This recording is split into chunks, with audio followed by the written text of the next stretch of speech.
우리가 하나님을 믿으면서 그리스도인들이 가지고 있는 유혹들이 있습니다. 그 유혹을 주님은 미리 받으셨죠. 예수님이 광야에서 마귀에게 받은 세 가지 유혹이 있습니다. 첫째는 만약 하나님의 아들이라면 이라는 능력을 보여주는 유혹이었습니다. 아들이면 돌을 가지고 떡을 만들어 보라고, 높은 곳에서 안전하게 뛰어내려 보라고, 그리고 천국 만국을 소유하고 그 영광이 넘치는 존재이기를 바라는 마음, 그 마음에 유혹이 있었습니다. 우리는 예수님처럼 되기를 바라지는 않습니다. 근데 가끔 우리도 예수님과 같은 또는 이 마귀에게 주어진 또 그런 능력을 우리도 그렇게 보여주고 싶기도 합니다. 자기의 전문 분야에서 그래도 실력 있는 사람이기를 바라고 있는 거죠. 또 가끔 우리도 모르는 기적이 일어나서 다른 사람에게 하나님의 역사함을 보여주고 싶기도 합니다. 그리고 얼굴에 빛이 나고 그래서 꽤 성공해서 나눠줄 만큼의 물질을 소유하기를 원합니다. 그런데 마귀의 유혹은 만약이라고 하는 조건에 있습니다. 만약 하나님의 아들이면 이것을 보여줘야 한다는 겁니다. 이거를 우리에게 적용하면 만약 제대로 된 그리스도인이라면 라고 하는 그런 질문과 같습니다. 만약 제대로 믿는 그리스도인이라면 능력을, 기적을, 소유를 보여줘야 한다라고 읽혀질 수 있습니다. 그래서 만약 그것을 못하면 아들이 아닐 수도 있다. 만약 그런 것을 계속해서 우리와 계속 하나님의 관계를 우리가 질문하고 있다면 어쩌면 하나님의 관계를 의심하게 되고, 왜냐하면 우리는 가끔 나타나고 가끔 그것이 기적처럼 보여지기 때문에 그런 거죠. 불안하게 하고 그 관계 안에서 아무것도 자라나지 못하게 할 수 있습니다. 두 번째, 예수님이 받으신 그 유혹은 당신의 능력을 보여주라는 요구들이 있습니다. 배고픈 자들이 떡을 달라고 하고요.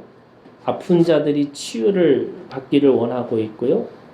가난한 자들이 소유를 베풀어 달라고 요구합니다. 근데 아무것도 할 수 없습니다. 아무리 주려고 해도 아무런 능력이 없습니다. 보여줄 능력도 없고 그 능력도 뿐만 아니라 오히려 실패의 연속인 것처럼 보입니다.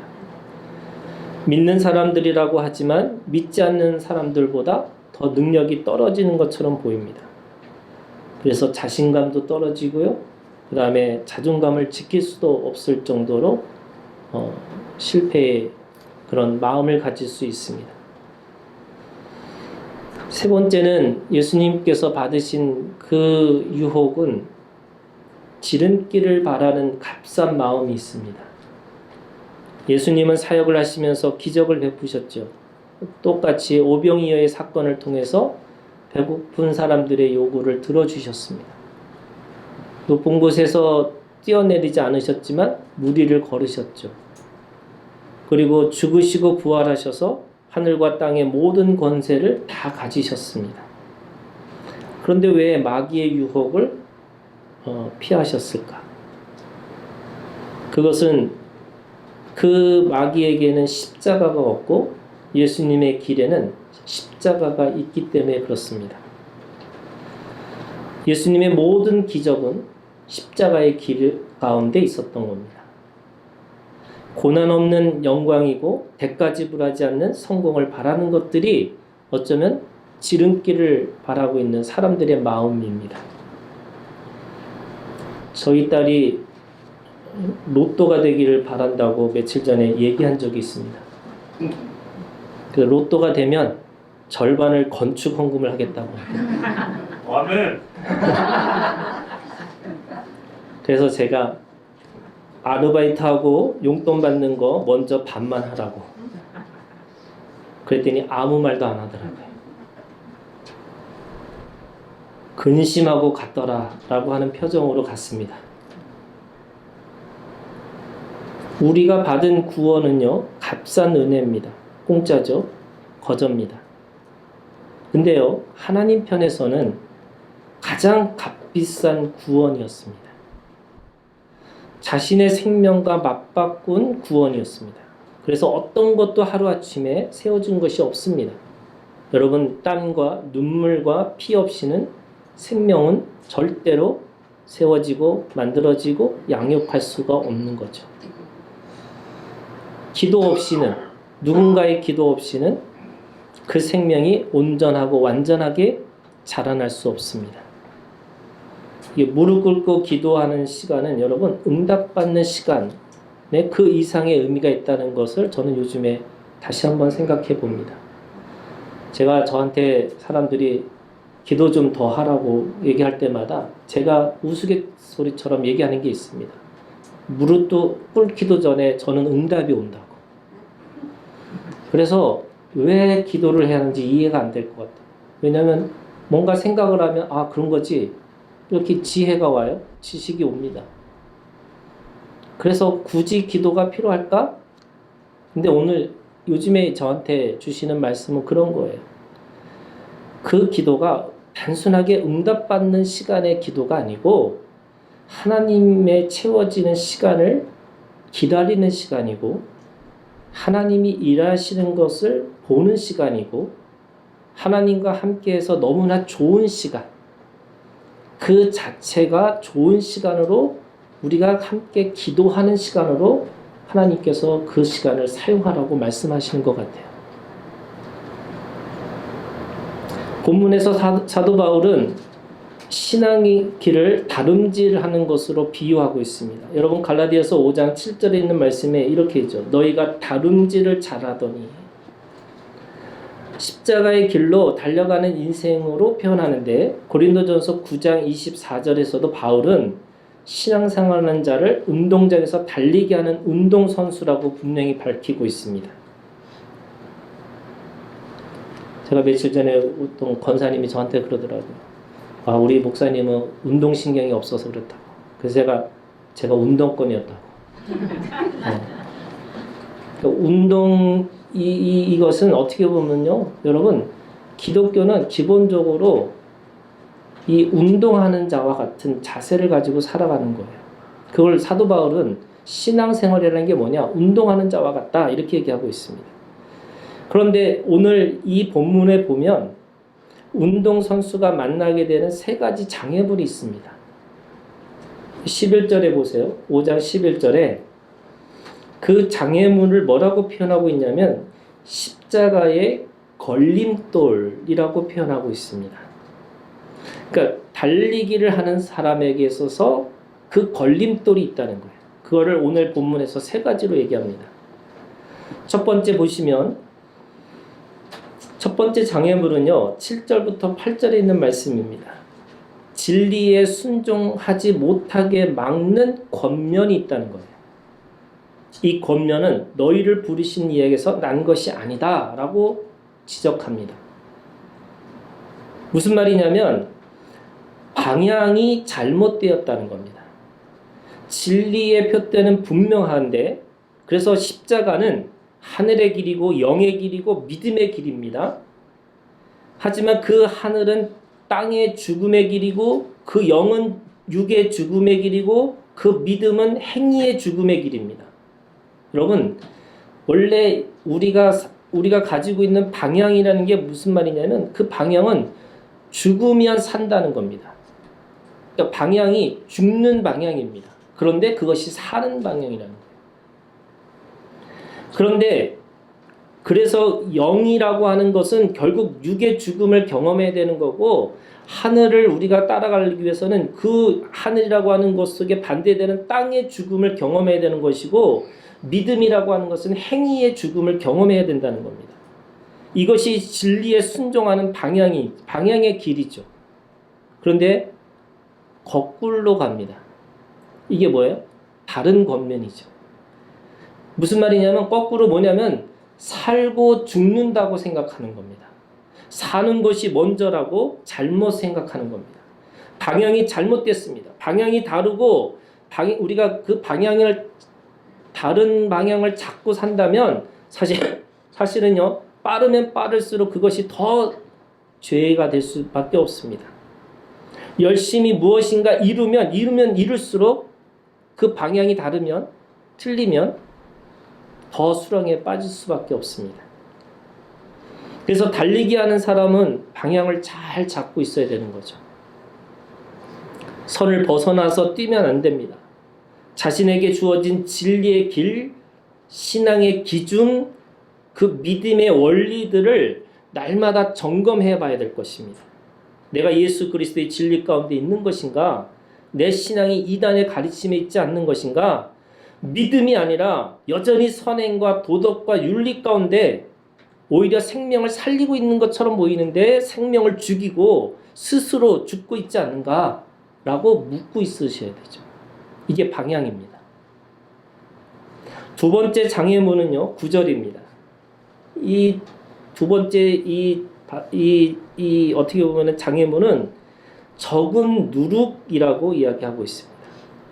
이 누룩이 뭐예요? 이 고린도전서 5장에 보면 그 누룩을 설명하고 있는데 우리 다 같이 한번 읽어볼까요? 고린도전서 5장 6절에서 8절에 있는 말씀입니다. 고린도전서 5장 6절에서 8절 말씀 우리 다 같이 읽겠습니다. 너희가 자랑하는 것이 옳지 아니하도다. 적은 누룩이 온 덩어리에 퍼지는 것을 너희는 누룩 없는 자의 새 덩어리가 되기 위하여 묵은 누룩을 내버리라. 우리의 유월절 양 곧 그리스도께서 희생되셨느니라. 이러므로 우리가 명절을 지키되 묵은 누룩으로도 말고 악하고 악의에 찬 누룩으로도 말고 누룩이 없이 오직 순전함과 진실함의 떡으로 하자. 아멘. 믿는 우리가 뭐냐면 누룩 없는 자라고 얘기합니다. 그럼 묵은 누룩은 뭐예요? 유대인의 관습과 율법의 저주 아래 있는 자들입니다. 이 누룩 없는 자는 예수 그리스도의 희생으로 새로운 존재로 다시 태어난 믿는 사람들을 얘기하고 있습니다. 여러분, 애굽에서 해방된 유월절 모든 이스라엘은요 문지방에 어린 양의 피를 바릅니다. 그리고 누룩 없는 떡, 이게 뭐냐면 무교병이죠. 그 무교병을 먹습니다. 어린 양의 피는 예수 그리스도의 희생이면서 동시에 누룩 없는 떡이라는 것은 오늘 말씀해 보니까 뭐라 그러냐면 흠없는 예수 그리스도의 순전함과 진실함을 말씀하고 있습니다. 그러면 우리의 구원이 어떻게 이루어졌냐면 희생과 진실로 구원받은 거죠. 그 진실이라는 게 무슨 뜻이냐면 그냥입니다. 아무 대가 없이 아무런 조건 없이 그냥 구원하셨다는 거예요. 거기에 뭔가 섞여 있으면 그게 뭐예요? 이게 누룩입니다. 뭔가 관계를 하는 데 있어서 뭔가 섞여 있다는. 누룩이라는 게 뭐냐면 효모거든요. 빵이 부풀어서 보기에도 좋고 맛이 있습니다. 그러면 무슨 말이냐? 우리가 관계라는 것도 그런 거잖아요. 여러분, 관계도 그냥보다는 뭔가 이유가 있었으면 더 좋지 않을까? 그래서 그 이유를 자꾸 찾아내서 그 이유 때문에 사랑하고 그 이유 때문에 뭔가 하는 것처럼 보이지만 여러분, 최고의 사랑은 그냥입니다.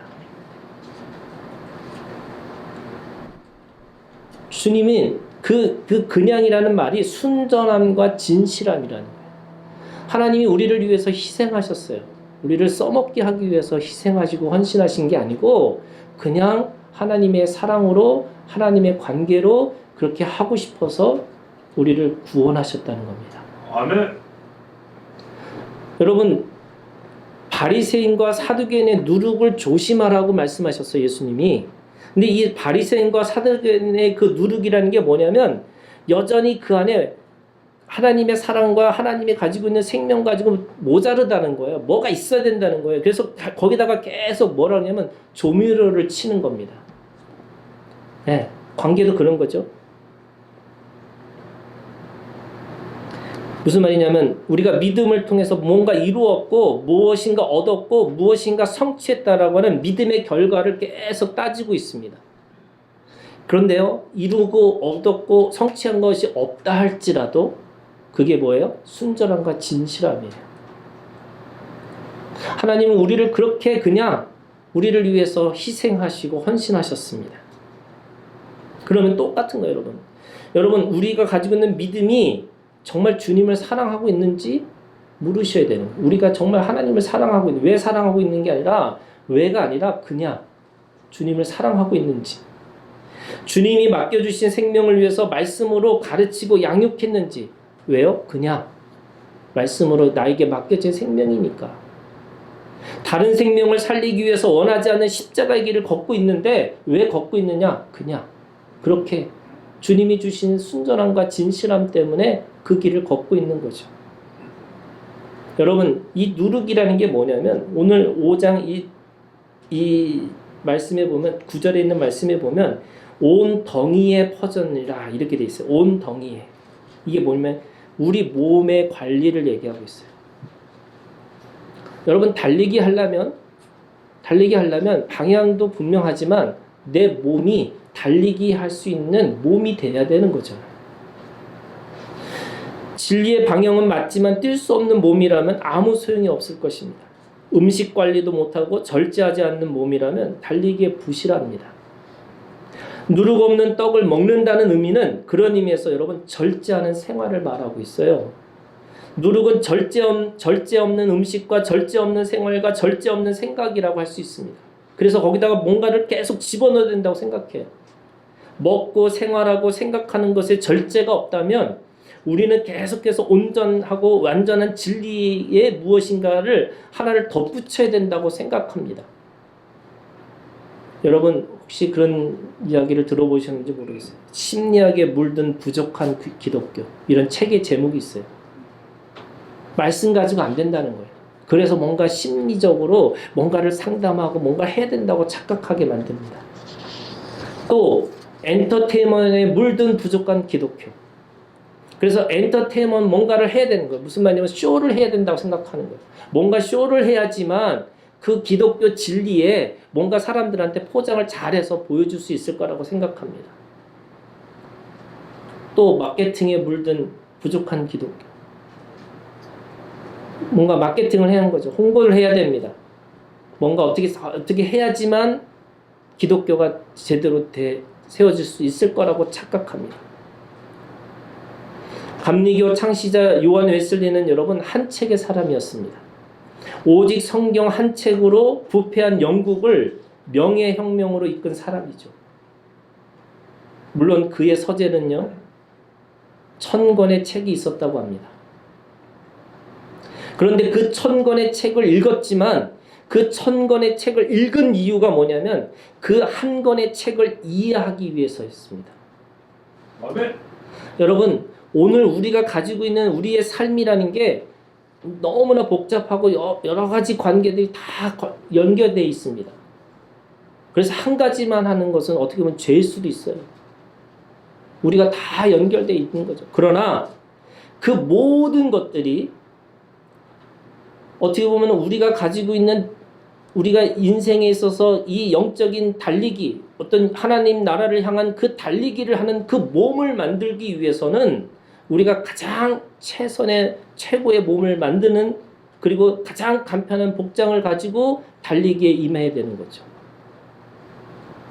세 번째는 10절입니다. 나는 너희가 아무 다른 마음을 품지 아니할 줄을 주 안에서 확신하노라. 세 번째 장애물은요 10절에 있는 말씀에 다른 마음인데 이게 뭐냐면 두 마음입니다.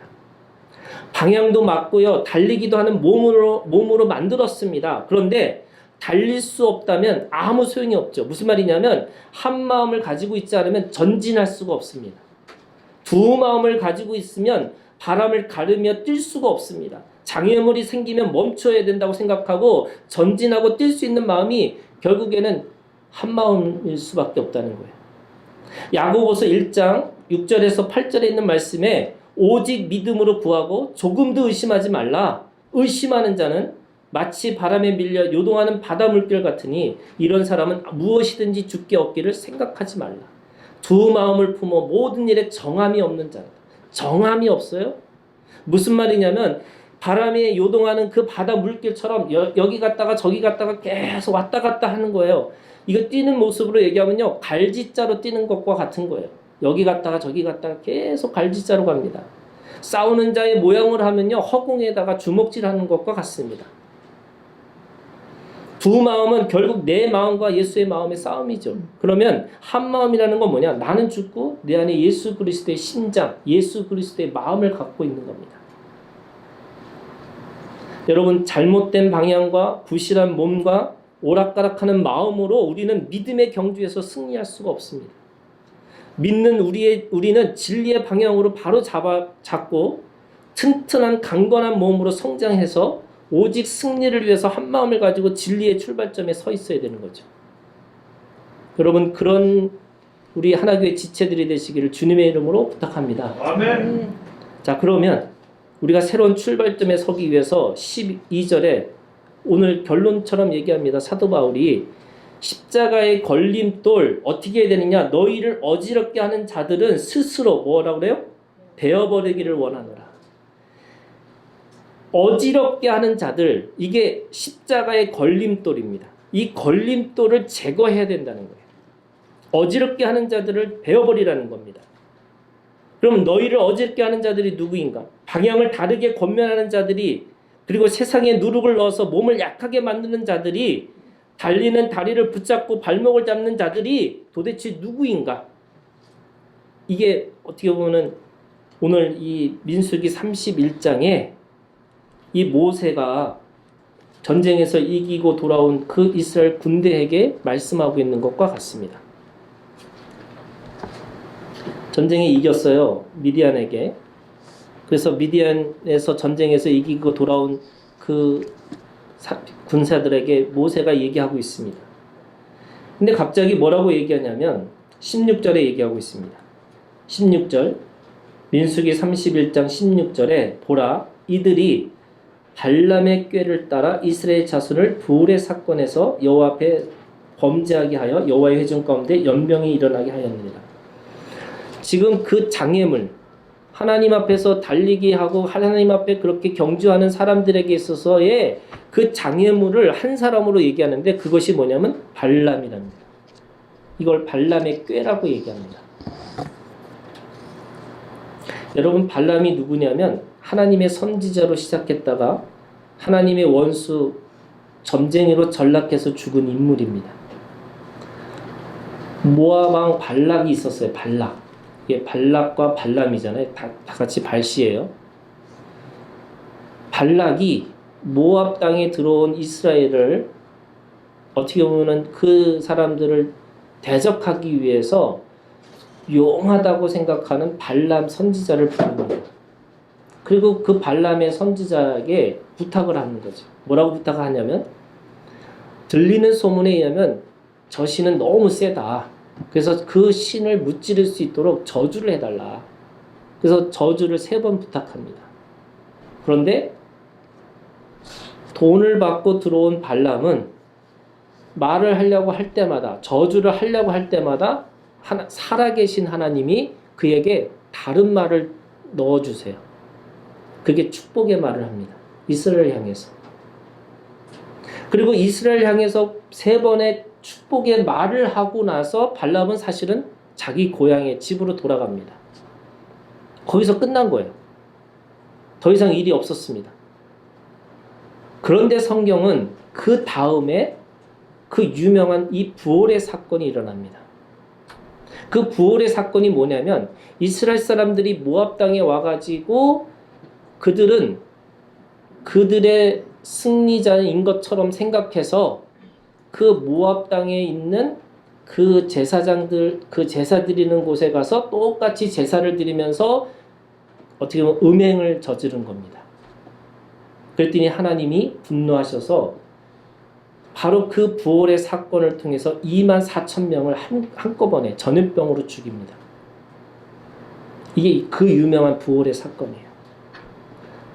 자, 그러면 이 부활의 사건을 보면요, 민수기에서 이거를 발람의 꾀로 일어난 사건이라고 얘기하고 있는데, 사실은 발람은 그곳에 있지도 않았고요, 직접적으로 유혹하지도 않았습니다. 그런데 왜 이 사건을 발람의 사건이라고 이야기하고 왜 이 사건을 발람의 이 꾀라고 말하고 있을까? 유다서 1장 11절에 이렇게 얘기하고 있습니다. 화 있을진저 이 사람들이여 가인의 길을 행하였으며 삭슬 위하여 발람의 어그러진 길로 몰려갔으며 고라의 패역을 따라 멸망을 받았도다. 이 세 명이 나와요. 성경에서 가장 악한 사람들의 세 명의 이름이며 가인이고 발람이고 고라입니다. 다 의미가 있어요. 근데 오늘 이 발람이 가지고 있는 이 죄가 뭐냐면 사기라는 거예요. 사기라는 게 뭐냐면 임금이죠. 임금. 내가 일한 것만큼의 받는 임금입니다. 근데 그것이 뭐냐면 정확하게 얘기하면 탐욕입니다. 물질을 위해서 발람은 발락의 요구를 들어주기 위해서 모압의 땅으로 들어갑니다. 그리고 하나님의 강력한 임재로 저주를 말하기보다 오히려 이스라엘을 축복하게 되는데, 이것을 베드로후서는 불의한 삭슬 사랑했다라고 해석했습니다. 발람은 불의한 물질을 탐하는 그 마음 때문에 우상의 제물을 차려놓고 어떻게 보면 그 저주의 파티를 준비했었던 거죠. 그래서 저주를 하려고 하는 순간에 하나님께서 저주를 못하고 축복하게 하신 겁니다. 근데 왜 문제가 될까요? 성경 어디에도 여러분 왜 그렇게 일어났는지를 직접적으로 표현한 건 없습니다. 근데 제가 생각해 보는 거예요. 어떻게 생각해 본 거냐면, 왜 이거를 발람의 꾀라고, 발람의 교훈이라고, 왜 이 부활의 사건을 모든 책임을 왜 발람에게 넘겼을까를 생각해 보니까, 결과는 축복이었지만 그 저주를 하기 위해서 3번이나 어마어마한 이 우상의 제물을 가지고 제사를 준비했던 겁니다. 왜요? 돈 때문에, 물질 때문에. 돈을 받고 예언하는 거예요. 그래서 그 예언을 하기 위해서 하려고 했는데 하나님께서 막으셨죠? 그런데 돌아갔는데 이스라엘 사람들이 들어와 보니까 너무나 성대하게 먹을 것이 준비되어 있는 거예요. 아멘. 그래서 거기 가서 먹다 보니까 우상에게 제사를 지내고 그리고 행음을 하는 거예요. 결국 그 일이 왜 생겼을까를 사람들이 생각해 보니까 돈 받고 예언하기 위해서 들어온 이 발람 때문에 그런 거였구나 라는 것을 해석한 거죠.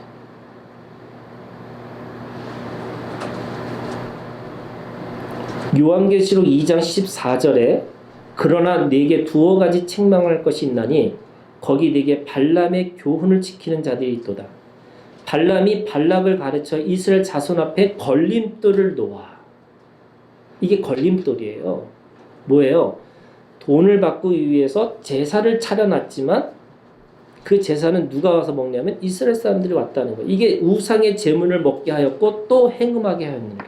이게 요한계시록의 말씀이에요. 그럼 걸림돌입니다. 3번이나 잘 차려진 우상의 제물과 여자들이 이스라엘 걸림돌로 그렇게 있었다는 거예요. 이것을 요한계시록은 분명하게 뭐라 그래요? 걸림돌. 이 신앙의 경주에 있어서 걸림돌이라고 얘기합니다. 그러면 이 걸림돌을 제거하기 위해서 무엇을 해야 되느냐? 오늘 모세가 이 똑같은 이 사건을 계속 반복하지 않기 위해서 2가지를 명령합니다. 첫 번째, 이게 걸림돌을 제거하는 거예요. 여러분 이 걸림돌을 제거하기 위해서 어떻게 했냐면 17절, 31장 17절, 18절에 이렇게 얘기합니다. 그러므로 아이들 중에서 남자는 다 죽이고 남자와 동침하여 사내를 아는 여자도 다 죽이고 남자와 동침하지 아니하는 사내를 알지 못하는 여자들은 다 너희를 위하여 살려둘 것이다. 무슨 말이냐면 죽이고 살리는 것을 분별하는 거라는 거예요. 누구는 죽이고 누구는 살리라는 거예요. 이게 사실은 정확하게 얘기하면요, 우상의 제사에 참여하는 자들은 다 죽이라는 거예요. 우상의 제사에 참여하지 않는 사람, 그 여자예요. 남자를 모르는 여자. 그 여자들만 살려두라는 겁니다. 자, 그러면 무슨 뜻이냐면, 여러분, 제거한다. 우리가 뭔가를 해서 이거를 걸림돌을 제거하기 위해서는 우리가 분별해야 되는 겁니다. 어떻게 분별해야 되느냐? 내가 이 관계를, 어떻게 보면 이 문제 속에서 내가 살리고 죽이는 것, 다시 관계하고 관계하지 않는다는 것에 대해서 분별하셔야 됩니다. 오늘 본문의 말씀도 마찬가지죠. 여러분, 뭐라고 되어 있냐면, 스스로 베어버리는 것은 하나님의 진리 생활에 맞지 않는 사람들을 분별하라는 거예요. 여러분, 이게 가지치기입니다. 세상에서 살기 때문에 우리는 세상을 등지고 살 수가 없습니다. 하지만 진리 생활을 위해서 절제하는 일들이 있어야 되는 거죠. 진리는 순전함과 진실함을 요구하는데 복잡하고 다양한 것을 해야 한다고 착각하고 살아갑니다. 그래서 여러 가지 여러 곳에다가 내가 예를 들면 문어발처럼 다 관계하고 있는 거예요. 여러분, 그것을 끊으셔야 돼요. 가지치기 하는 겁니다. 그래서 말씀 생활과 예배 생활과 기도 생활과 전도 생활을 하기 위해서 우리는 단순한 생활을 위해서 절제할 수 있도록 분별해야 됩니다. 진리로 만족하고 예수 그리스도의 사랑으로 자족하고 영원한 생명이 우리에게 충만하다라고 믿으시면, 여러분, 진리 가운데 그분 안에서 단순한 삶으로 살아가셔야 되는 거예요. 우리를 만족하게 하는 것이 없습니다. 여러분, 우리를 자족하게 할 수 있는 것은 없어요. 우리를 충만하게 할 수 있는 게 없습니다. 오직 어떻게 보면 예수 그리스도라고 하는 그 한 분만으로 우리는 충분하다. 오직 예수 그리스도의 진리가 우리를 자유롭게 하실 것이다 라고 하는 그 믿음으로 우리가 살아가는 겁니다. 그래서 분별하셔야 돼요. 어떻게? 관계할 건지 관계하지 말할 건지. 이게 가지치기 해야 됩니다. 여러분, 베어버리라는 거예요. 두 번째는 모세가 뭐라고 그러냐면, 깨끗함을 유지하기 위해서 진영 밖에 주둔하라고 명령합니다. 여러분, 깨끗함을 지키기 위해서 거리두기 하라는 거예요. 뭐냐면, 승리하고 돌아온 군대에게 제일 필요한 것은 집입니다. 쉬는 거예요. 가족입니다. 그런데 못 들어오게 합니다. 집에 못 들어오게 하고, 가족 못 만나게 하고, 그리고 쉬지 못하게 합니다. 바깥에 나가서 이래 동안, 니네들은 이래 동안 들어오지 못하는 접근 금지를 얘기합니다. 이게 무슨 말이냐면, 우리가 어떤 관계, 진리 생활을 하는 데 있어서 거리를 두어야 될 때가 있습니다. 순전함과 진실함을 구하기 위해서. 예수님의 고난을 처음으로 제자들에게 말했을 때 베드로가 했던 말이 있어요. 그리하지 마옵소서. 그리 마옵소서. 주님을 붙잡습니다. 그때 주님이 뭐라고 말씀하셨어요? 마태복음 16장 23절, 예수께서 돌이키시며 베드로에게 이르시되 내 뒤로 물러가라. 너는 나를 넘어지게 하는 자로다. 네가 하나님의 일을 생각하지 아니하고 도리어 사람의 일을 생각하는도다. 하나님의 일을 생각하는 게 아니라 사람의 일을 생각하는 자에게, 그렇게 수제자잖아요. 늘 주님 앞에서 앞서서 주님을 위해 했던 사람입니다. 근데 그에게 뭐라면, 너 내 뒤로 물러나라. 거리두기 하는 거예요. 왜요? 사람의 일을 생각하기 때문에. 앞장서서 주님을 대변하고 지키고 있었던 베드로에게 주님은 진영 밖으로 나가 있으라고 명령하십니다. 사람의 일을 생각하는 거죠. 그렇다면 거리두기라는 것은 사람의 일을 생각하는 사람들과는 일정 부분 여러분 거리두기 하는 게 필요하다는 거예요. 사람의 일을 생각하는 사람들과는 순전한 사랑과 진실한 관계를 할 수가 없다는 겁니다. 그래서 분별하고 거리두기는 여러분 우리가 진리 생활에서 꼭 필요한 것 중에 하나입니다. 아멘. 우리는 모두가 믿음의 경주자들입니다. 그죠? 여러분, 우리는 표대를 향해서 하나님의 나라를 향해서 가고 있습니다. 방향이 맞으세요? 진리의 표대를 향해서 가고 계세요? 여러분들의 몸이 지금도 계속해서 달릴 수 있는 몸으로 스스로 절제하고 계세요? 그거 키우셔야 돼요. 믿음의 근육을 키우시고 그 믿음의 그 몸을 여러분 그 몸을 만드셔야 됩니다. 그리고 어떤 역경과 어떤 어려움도 뚫고 달릴 수 있는 그 한 마음, 한 뜻을 기르셔야 됩니다. 그러기 위해서 십자가의 걸림돌이 무엇인지를 분별하고 그것을 과감하게 제거할 수 있는 그 믿음의 분별과 믿음의 거리두기를 여러분 우리들의 삶 속에서 신앙생활에서 적용해 내시기를 주님의 이름으로 부탁합니다. 아멘. 기도하겠습니다.